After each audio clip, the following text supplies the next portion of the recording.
What's going on, guys? It's Nate with you today, and we're going to be talking about how to create a budget, why to create a budget, and if you stick around to the end, I'll be giving you guys free access to the Millennials budget template. A well put together budget is a spending plan for your money. It ensures that you have enough money for the things that you need and the things that are important for you.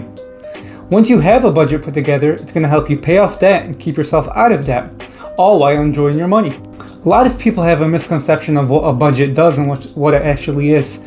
Many people think that it's just going to tell them that they need to save all their money, they need to invest all their money, and that they need to stop buying Starbucks and Tim Hortons. Well, that's definitely not the case. What a budget actually does is the exact opposite.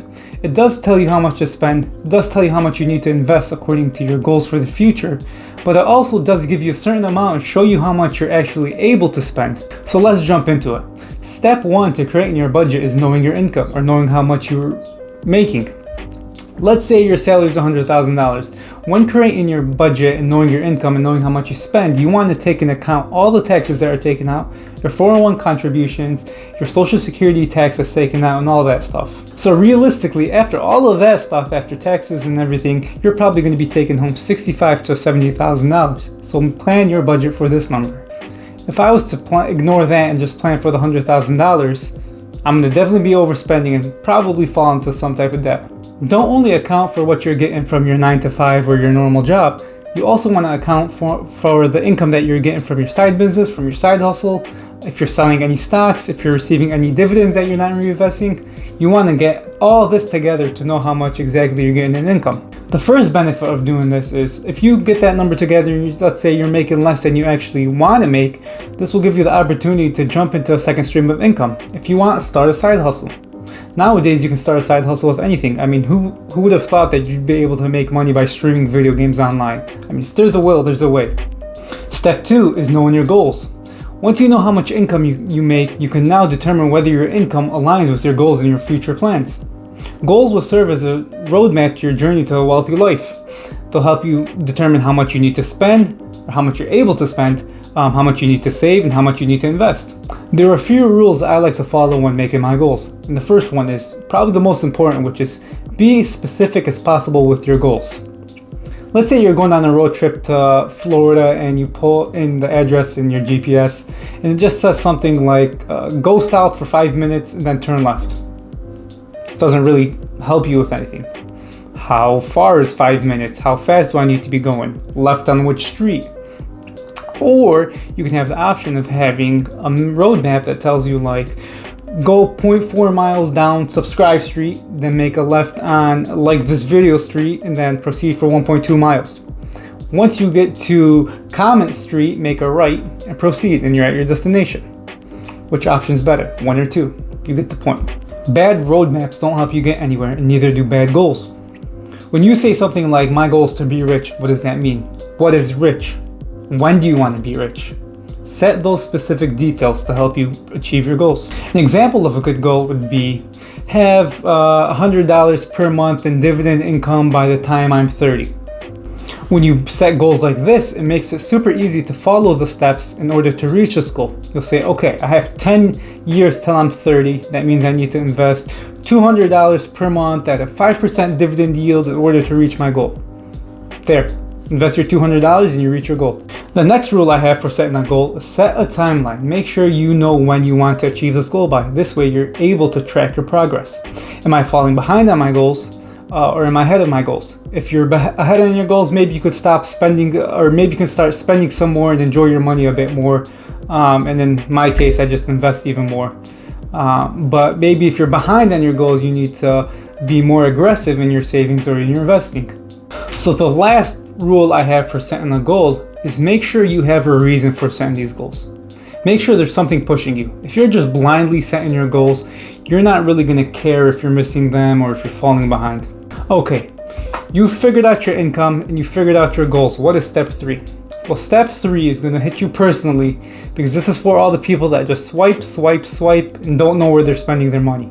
Yes, I'm talking to you right there. Does anyone else keep a mental track of how much you're spending throughout the week?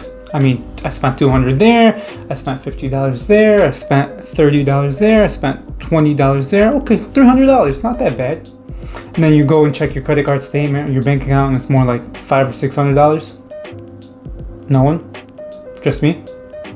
Okay. Well, this is awkward. Well, anyways, this is why we need to track our expenses so we can know where our money is going. You can use your bank account, your credit card app, and they have like that pie where you can see, okay, I spent 13% on food, 17% on shopping, 15% on bills. See, this is a good way to get a high level view, but it really doesn't help you visualize or see how often you're spending your money on certain things. So that's why I want you guys to try out this next exercise. Print out a few months of your bank statements, maybe 1 or 2 months should be more than enough, and grab a few highlighters, yellow, pink, and blue. For everything that's related to food, highlight that pink. Everything that's shopping, another color. Everything that's bills, another color. This way you'll be able to see how much of your paper or how much that you're spending on certain things. Once you've done this step and you're able to visualize how much you're spending on certain things, it's going to make it easy to transition to step number 4, which is cutting unnecessary expenses. Once I went through and I highlighted everything, I had pink for food, I had yellow for shopping, and blue for bills, I realized that 60% of my paper was pink, and that I need to cut down on my food, and that maybe I need to start eating at home some more. I also found things like that I had 3 accounts. I had Hulu, Netflix, HBO Max, and Disney. And I'll maybe cut that down from 4 to 2 or 1. And these things add up. So that's a very, very good way to cut down your expenses. Step number 5 is automating your investments, automating your savings, and automating your expenses. This makes it super, super easy to pay yourself first. Automating your investments and automating your savings, make sure that you're getting the right amount of money into these accounts. Automating my investments, my savings, and my bills is probably the best thing that I've personally done. I'm a lazy person, so by automating these, I don't have to manually transfer money from account to account and keep track of all that. I have it set up so every 2 weeks, a certain amount of money goes to this basket, a certain amount of money goes to my savings account, and so on. When automating, you may think that the extra 10 or 5% that you're putting aside into your savings or your investments is gonna make or break your life, but realistically, you're probably not even gonna notice that money that you're putting aside. Before jumping into step number 6, I want to give some credit to Ramit Sethi, the author of I Will Teach You to Be Rich. IWT was the first book I read as a beginner and introduced me to this topic of personal finance. Anyways, back to step number 6, like I said, guiltless spending. Guiltless spending is a concept that you're able to spend your money on whatever you want. It could be McChickens, it could be traveling, it could be designer bags, and you're able to do this because you've already created the budget to set aside your monthly investments, set aside your savings, and pay off your bill. Let's say you make $2,500 a month. Your goals say that you need to invest $500 a month and save $500 a month. And then your bills are $1,000 a month. That leaves you with this leftover chunk of $500. With that money, you can spend it however you want, and you don't have to feel guilty about it because you're already meeting your goals. This makes it much, much easier to treat yourself and not have to feel guilty about buying that purse or whatever it may be. One thing I want to say about this is make sure that you're true with your numbers and do not try to cheat yourself and give yourself more guiltless spending. Because if you do, I'll find you. With that being said, guys, follow these steps to creating your budget because this is one of the essential tools that you're going to need to creating your wealthy lifestyle. Like I've said earlier, I've linked in the description to themillennials.com where you can find a free budget template to help you out with your investments, with your expenses, and with your savings. If you guys enjoyed the video, make sure to like, subscribe, leave a comment, and turn on that post notification bell, and I'll see you millennials in the next one.